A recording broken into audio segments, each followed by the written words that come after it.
Today, SpaceX went public, and the bigger it runs over the next few weeks, the more shares get dumped on you.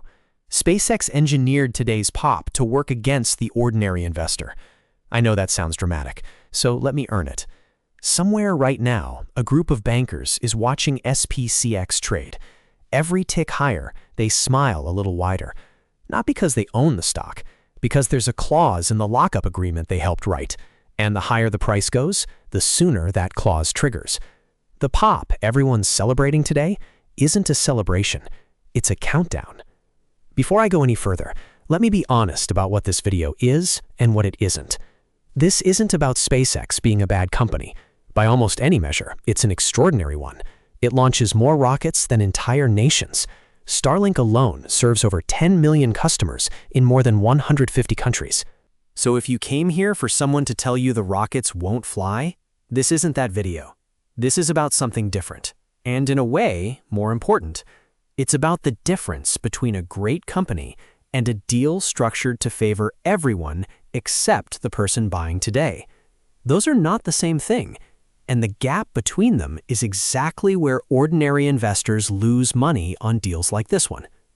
What I'm going to show you lives in a public document, the prospectus SpaceX filed with regulators. Anyone can read it. Almost none of the coverage you've seen today has touched it. By the time we're done, you'll have a calendar with specific dates on it, and you'll understand why those dates matter more than the opening price on your screen right now. First, a quick anchor on price, because it matters for everything that follows. SpaceX is going public at a valuation of around $1.75 trillion. That's well over £1 trillion, making it the largest IPO in history. Against last year's revenue of roughly $18.7 billion, that's about $94 of valuation for every single dollar of sales. 94 to 1 for a company currently losing money. To put that in perspective, one of the most respected independent research firms on Wall Street ran its own detailed valuation of SpaceX and concluded the company's worth closer to $780 billion. That's more than half below the price it's going public at today. When I say this deal was structured to favor everyone except the person buying now, that's not a feeling, that's a number.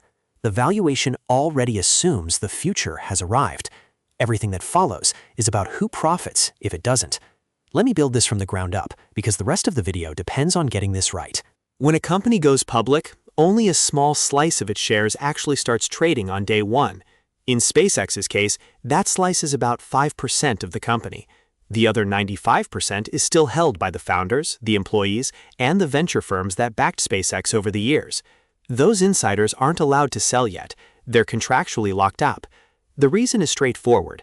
If everyone holding cheap shares could sell on day one, the supply would crash the price instantly. So almost every major IPO uses what's called a lockup period, usually 180 days, to hold that supply back. Now here's where SpaceX did something unusual. Instead of one cliff at the end of 180 days, the way Rivian did, the way Uber did, the way almost every major IPO does, SpaceX built a staggered release schedule, 5 separate tranches that unlock at fixed intervals. 2 additional cliffs tied to earnings reports, and 1 performance trigger tied directly to the share price. That last part is the one I want to spend time on, because it's the part the headlines aren't covering. Here's what the prospectus actually says. If SPCX trades 30% above its IPO price for 5 out of any 10 consecutive trading days before the first quarterly earnings report, an additional 10% of insider shares unlock for sale early. Read that one more time, slowly. 30% above the IPO price, 5 out of 10 days, before the first earnings report. 10% more insider supply released early. The IPO price is $135, roughly £107 at today's exchange rate. 30% above that is $175.50, about £139. That's not a theoretical number, it's a specific price. And any trading day where SPCX closes at or above that level counts towards the 5 out of 10 requirement. Here's the part worth pausing on. Before today's listing, SpaceX was already trading in the futures market at around $155, roughly a 15% pop from the IPO price, already priced in by the market. Which means the trigger is sitting just 13% above where the market already expects the stock to be trading. One good week. That's all it takes. The performance clause does something most investors will never notice. It turns today's pop, the thing everyone is celebrating, into the starting gun for early insider selling. The harder the stock runs over the next few weeks, the faster 10% of locked-up insider shares become free to sell. The pop isn't a victory lap, it's the trigger.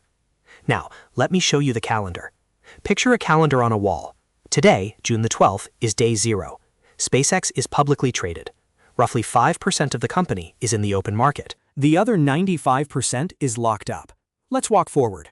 Friday, the 21st of August, day 70. The first of 5 staggered tranches unlocks. 7% of insider shares become eligible for sale. Thursday, the 10th of September, day 90. Second tranche, another 7%. Friday, the 25th of September, day 105. Third tranche, another 7%. Mid-October, day 120. Fourth tranche, another 7%. Late October, day 135. Fifth tranche, another 7%.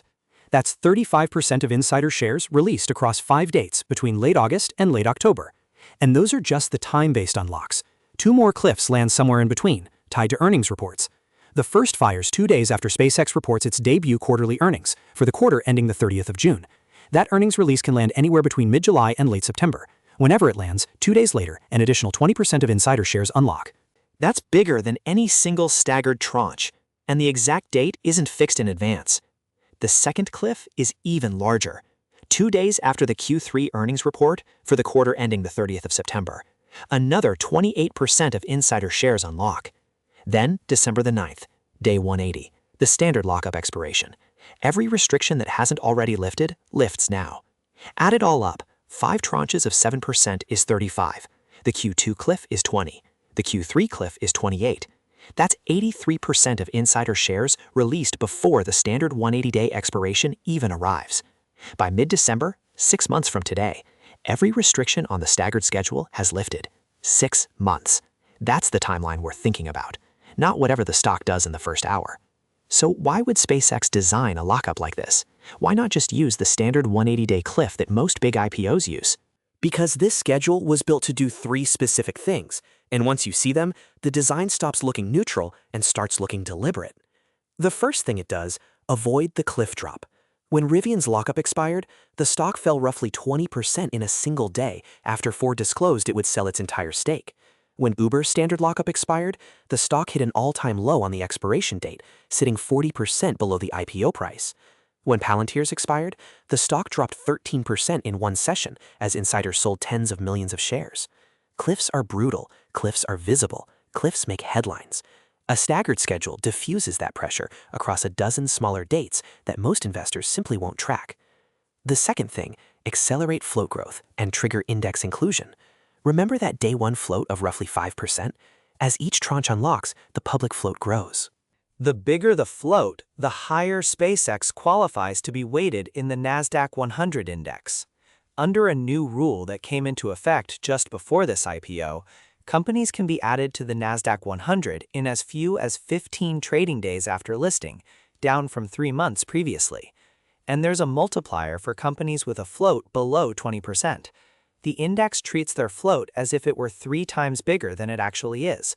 SpaceX's 5% float gets weighted in the index as though it were 15%. That means a tiny slice of publicly traded shares pulls a far heavier weight in the index than the math should allow. And the bigger the weighting, the more forced buying pours in from every passive fund tracking the Nasdaq 100, including the Nasdaq tracker funds sitting inside millions of UK stocks and shares ISAs and SIPPs. There's well over $600 billion in funds doing exactly that, buying mechanically at whatever price the market offers. So every tranche that unlocks isn't just releasing supply for insiders to sell, it's clearing the path for more forced institutional buying at rules that were quietly rewritten just months ago. That's not an accident, that's a feature. The third thing, give insiders predictable exit windows on dates they can read in the prospectus today. Day 70, day 90, day 105, day 120, day 135. 2 earnings cliffs, 1 performance trigger. None of it is secret. It's just buried in 150 pages of legal language that most buyers never open. The asymmetry isn't about access to information, it's about who reads it. Now, here's the part that doesn't show up in the headlines. Elon Musk committed to a 366-day lockup. He cannot sell a single share for a full year. Not at day 70, not at the earnings cliffs, Not even if the performance trigger fires. Every article tomorrow will call that a positive signal. And on its own terms, fair enough. But here's what those articles won't mention. Every other insider, the early employees, the venture firms, the executives below the very top tier inside, has had a full year of exit windows to sell into retail demand. The person at the top stays locked. The people in the middle get multiple exit doors over the next 6 months.